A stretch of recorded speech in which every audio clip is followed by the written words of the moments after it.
back. We're going to be doing some midnight dark web dive reading.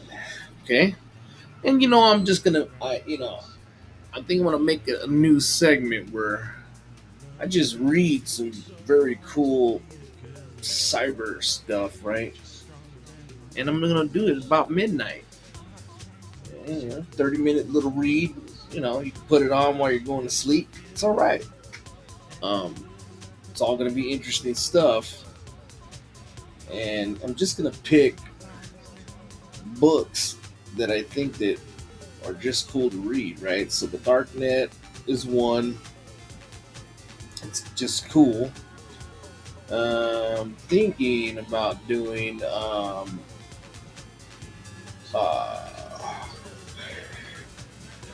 maybe this one, Dark Territory: The Secret History of Cyber War, and just going on from there and picking some cool ones that I think, this is how they tell me the world ends.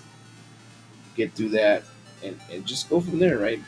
So let's go ahead and pick up where we left off on this one. Um, so we're just gonna jump right into it.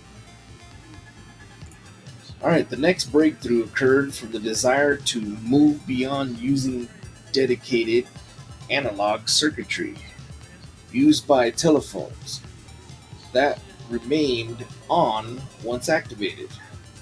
Packet switching, at first called hot potato routing, was introduced as a digital solution to this problem. With digital communications between computers became error free, with no need for conversion or risk of transformation error. The redundancy created by using packet switches also meant that if one link was damaged, the rest of the network of links would survive. In time, telecommunication companies came to trust a packet switching network as more efficient, faster means of sharing information. But what actually is packet switching? But what is actually packet switching? Take a standard email, for instance. Via packet switching, the email is broken into smaller pieces of information, then sent across a network, then sent across a network. Each piece travels along a different route at a different pace and not necessarily in order. When all the pieces arrive at the receiving end, they are precisely reassembled as each packet header, which contains instructions as to where it should be placed in the sum total. Data coursing over the telephone lines will follow the path of least resistance and prevent an overload of activity. When ARPANET was in its infancy, only three tasks could be performed: logging into the system itself, printing to a remote printer, or sharing files between computers. By the late 1960s, however, in the project was the internet in the project was so great that colleagues across the US were jockeying for a position to connect to ARPANET, and thus began a period of intense growth. April 1971 saw 15 nodes and 23 terminals added to the network. NASA, MIT, BBN, and RAND joined the network as well. By early 1973, the network had 20 more connected nodes, and by 1976, a total of 63 connected nodes. In 1971, contractors BBN Ray Tomlinson wrote the first ever email program. The first email ever sent a random taping of keys. Tapping, sorry. Was a random tapping of keys, akin to QWERTYUIOP. So QWERTYUIOP. Soon, email mailing lists gave way to virtual discussion groups, and the term list serves was coined. So, how did we get from basic, primitive, and relatively wholesome beginnings to the dark web? As it turns out, the dark web was there all along. I like how this guy's writing it. He's making it seem like that dark web is really dark, and I don't know. It probably is. Coinciding with ARPANET, small networks are known as dark nets appeared. They were capable of receiving data from another computer on ARPANET, but were undetectable by those computers. Their addresses were secret, and they could not receive an Internet Control Message Protocol (ICMP) or ping, nor would they reply to inquiries. Primarily used for file sharing, these darknets proved that the need for autonomy is not new, nor is it modern. Navy versus Army. There's a feud happening silently every day that you and I are unaware of. The Navy, who developed the Tor browser, infuriates the Army, or more specifically the NSA, who are constantly trying to figure out how to snoop around Tor, but are headquartered in Maryland, miles away from each other. The part of the federal U.S. government that's in charge of propaganda is called BBG, or the Broadcasting Board of Governors. As of 2018, U.S. agencies of global media, USAGM, and it funds Tor to this day. Coupled with funding coming directly from the State Department, can't Tor and the Navy can't lose. Though it's the NSA's job to keep trying to break it. Paul Siverson, David Goldschlag, and Michael Reed developed the idea of onion routing. In the 1990s, as the U.S. Navy Research Laboratory, at the U.S. Navy Research Laboratory, Roger Dingledine and Nick Mathewson perfected the concept, and the Tor project was officially launched on September 20th, 2002. The Electronic Frontier Foundation, or EFF, continued its funding to further develop the project. Tor was developed to protect the identities of military personnel stationed overseas, and in an effort to further mask these troops' identities and locations, Tor was released to the public in October 2003 as a free open source browser, with the aim of hiding military personnel amid the traffic of anonymous civilian users. The Tor project itself is a non-profit organization that keeps the Tor's updates current. Additional financial assistance is provided by individual sponsors and even the country of Sweden. How Tor works is very simple. Tor itself is a network which is populated by thousands of volunteer routers, also known as nodes. A user's data is encrypted at least three different points or relays before reaching its destination. This is also what makes it difficult, and in most hands impossible, to trace the user or client. Their address and identity are masked in triplicate. Tor not only hides identities of individual users but entire websites also, and helps with the configuration of peer-to-peer P2P applications that allows users to share and download torrent files. When I wrote this, there were about 6,483 exit nodes and nearly 7,000 total relays, with nearly 3,000 bridges running. There are three different types of nodes you can run if you would like to volunteer on Tor: middle relays, exit relays, and bridges. Middle relays pass the data along and maintain its speed while encrypting it. And a Tor user can easily find a middle relay to connect to. It's pretty safe to connect to the middle relay as well, since its location is hidden. Exit relays are the last stop on the encryption road and viewable to everyone on the network. If an unsavory user does something illegal on the network, the exit relay might take a fall for it. Exit relays are definitely not for the hobbyist or someone using their personal computer from their home. Police may seize your computer if someone compromises your relay to engage in illegal activity. Bridge relays on the Tor network are not publicly listed and help in avoiding censorship in countries such as China. Like middle relays, bridges are also considered safe to run in your home.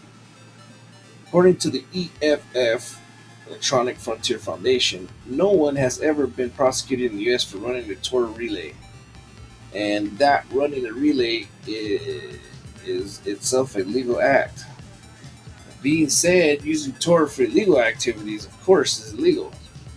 Using it for freedom of speech, to avoid censorship, to support human rights, and to maintain anonymity, anonymity, all perfectly legal and in the spirit which Tor continues to thrive today. Another topic for interest here, you may run the risk of getting DMCA complaint from your internet service provider. Digital Millennium Copyright Act protects copyright material from being transmitted illegally on the internet.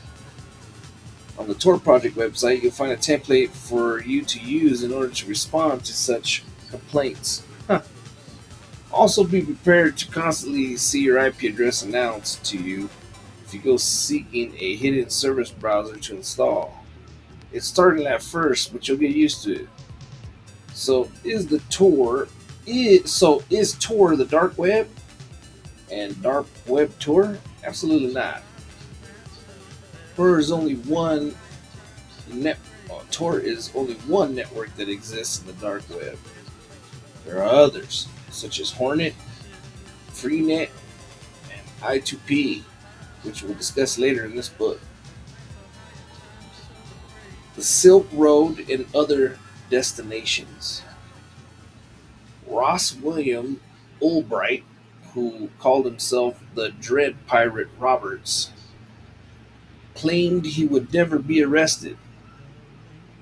The hidden site has been seized by the Federal Bureau of Investigation.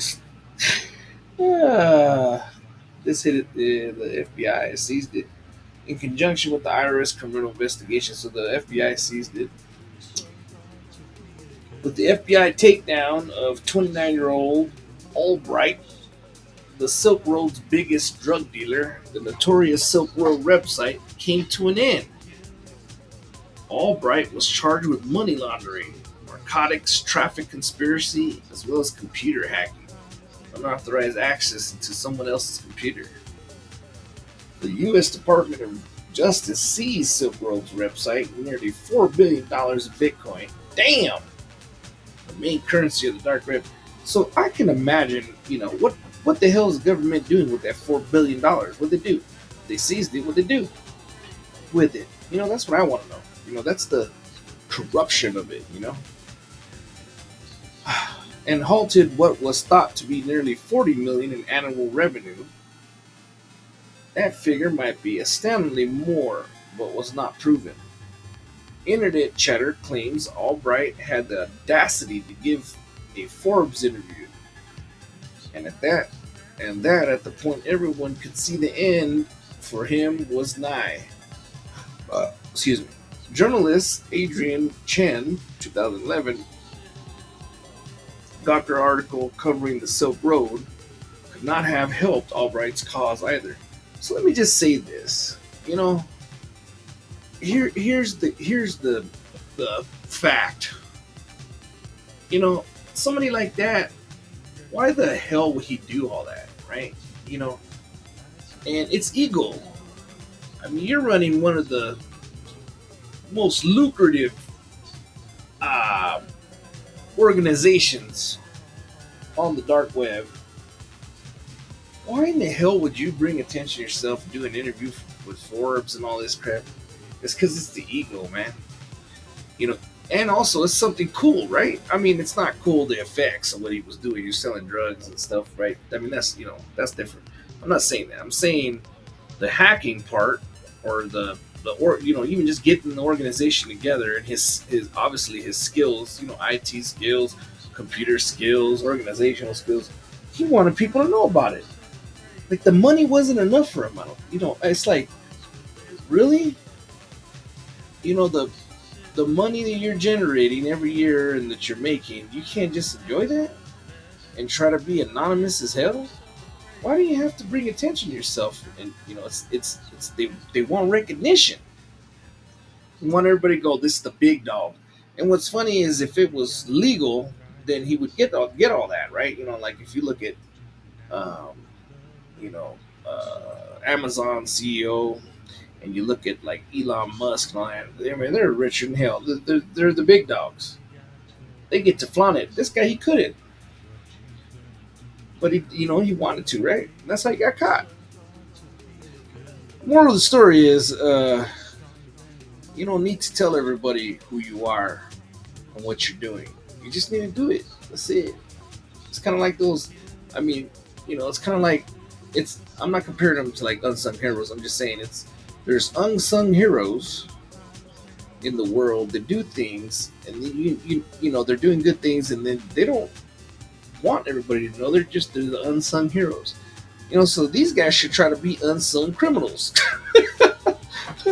I mean, it's good that we caught them, right? But it's like, there is. So this is the one we caught. So there's got to be another bunch of criminals that are you're not catching them, and they're doing the same thing, right? I mean, it has to be, and they don't care. They just want to make that dough. All right, so let's go. The Silk Road lasted 2.5 years. Still, how did it and other points of interest in the Tor network begin? In 2011, Albright reached out anonymously for feedback to an idea of this. In a message board of the website shrewmary.org, he asked, I came across this website called Silk Road. It's a Tor hidden service that claims to allow you to buy and sell anything online anonymously. I'm thinking of I'm thinking about buying off it, but I wanted to see if anyone here had heard of it and would recommend it. I found it through silkroad420.wordpress.com, which, if you have a Tor browser, directs you to the real site at http whatever the hell onion. Just in case the tactic didn't work, Albright also posted on a Bitcoin forum a couple of days later and sparked instant excitement there. Albright's great idea thrived, created a boom in Bitcoin, but ultimately fell because of the originator's ego. See? Ego. Albright's boasts and sloppy tactics cost him his privacy and eventually his freedom. That's what I just said. A second Silk Road website attempted to take the original one's place and lasted a year and a day. Successors such as Alphabay, believed to have been the largest online drug market in the world, and Hansa were shut down in 2017 after an international coordinated effort by law enforcement infiltrated their sites. A more successful pharmaceutical market, the Russian hidden service site Ramp continues to do business today, but unfortunately for you, it's conducted entirely in Russian, Mother Russian. And even if you speak fluent Russian, I'd advise you not to go there. You might be asking, so where can I go then? The heck? What's in it for me? Should I even bother exploring the Tor network? ProPublica, an independent U.S. nonprofit newsroom based in New York City, New York, is not only the recipient of the Pulitzer Prize for investigative journalism, but also has a .onion address. Facebook has a Tor address too, but Likely don't need to mention the weirdness of such privacy invasion company existing in the autonomy of the dark web. Mhm. Skipping right along, Sci-Fi Hub. Heroes to some, villains to others. Give access to over 50 million pages of scientific research to those who would normally be able normally who would not normally be able to afford such knowledge. Research papers typically exist behind paywalls, and Sci-Fi Hub gains access to these papers via leaked credentials and turns around and hosts the captured work for any visitor to explore. Another useful site is DuckDuckGo. This is the dark web's alternative to Google. For those who prefer to retain their autonomy uh, and anonymity, autonomy, anonymity, jeez, privacy. Let's just say privacy. While searching the web, DuckDuckGo is incredibly fast and reliable, and above all, safe. Tormail existed for a while as dark web's email service, but was taken down after investigation into illegal activity. Mail to Tor seems to have risen as its feisty replacement, and states with a message on its surface web site that none of the mail to Tor mail systems are hosted on the server, or any server that you can find the IP address. Seizing or shutting down this website will have no effect on us. The Hub is an independent dark web forum that is home to passionate harm reduction community, giving free advice to those who might self-medicate and how to do so safely, if possible. Finally, the world's most popular Bitcoin wallet called Blockchain is available with a .onion address. How to exit the how to exit the matrix. Hidden wiki. How to exit privacy. Oh, that's cool. At this point, there's a matter of hidden wiki, Tor Network's infamous guide to all the other sites on the network. It's a matter of debate as to whether or not the hidden wiki is safe to explore. They are certainly legal, legitimate sites, to the links of which can be found in the wiki, but it is because wiki and publicity editable pages. Anyone can go editable page. Anyone can go in and tamper with a link to redirect you to an unsavory destination. Oh yeah, that's true. As a rule, anything you as a rule, hold up. As a rule, anything asking you to spend your money should be avoided, as well as anything even remotely hinting at the terrible subject of CP, i.e., child pornography. Oh god. A breakthrough occurred in March of 2014 when a dark web persona named Intanger hacked the hidden wiki and deleted all the CP links. There you go. Despite mixed response of praise and derision that he censored what should remain uncensored. 4 years later, the hidden wiki remained a place in which to tread carefully, though it contained many leaks that are completely safe, and thankfully, their descriptions will let you know well before you journey to them. There are now many wikis designed to point you to various sites on the Onion network.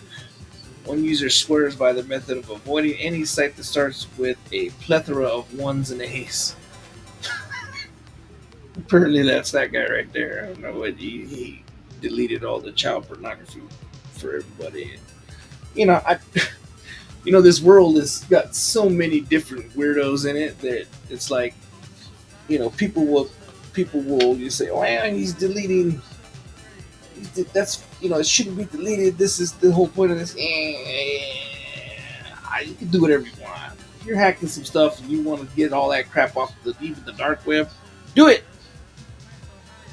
There's no rules to this shit. He was a hacker. Went in there and he was like, maybe he was a victim, or maybe even if he just nobody likes it, right? But there's weirdos that like it. So maybe he was just he knew somebody that had experienced that or whatever if he did it, he did it. That's it. Shouldn't be deleted. Well, it was deleted, so I thought there was no rules to the dark web. But we're about to read. There might be.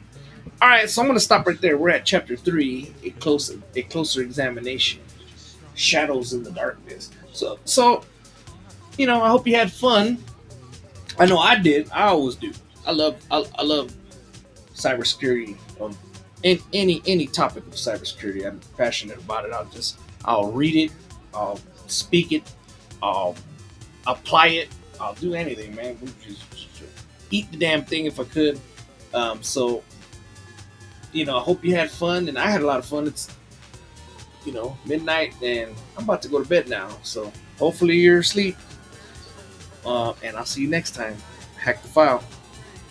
Enjoy.